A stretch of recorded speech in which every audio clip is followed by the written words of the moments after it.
Đây là sông Trường Giang, sóng nước cuồn cuộn. Để tiện cho việc đi qua sông, bạn đã xây một cây cầu bắc qua sông Trường Giang để cho ô tô có thể đi lại.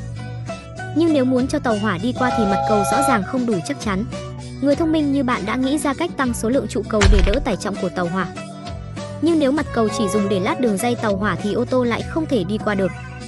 Thông minh như bạn chắc chắn sẽ nghĩ ra cách, đó là xây thêm một tầng cầu nữa ở phía trên để ô tô có thể đi ở tầng trên, còn tàu hỏa đi ở tầng dưới, tạo thành một cây cầu 2 tầng. Để đỡ được mặt cầu phía trên, bạn đã lắp đặt các dầm thép ở phía dưới. Nhưng các dầm thép thẳng đứng chỉ có thể chịu được lực theo phương thẳng đứng. Lực tác động ngang sẽ làm mặt cầu phía trên bị sụp đổ. Thông minh như bạn nhanh chóng nghĩ ra cách tận dụng sự ổn định của hình tam giác, lắp thêm 2 dầm thép nghiêng. Như vậy, mặt cầu phía trên sẽ được cố định vững chắc.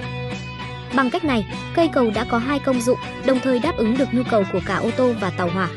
Chúc mừng bạn, bạn đã thiết kế và xây dựng cầu Trường Giang Vũ Hán.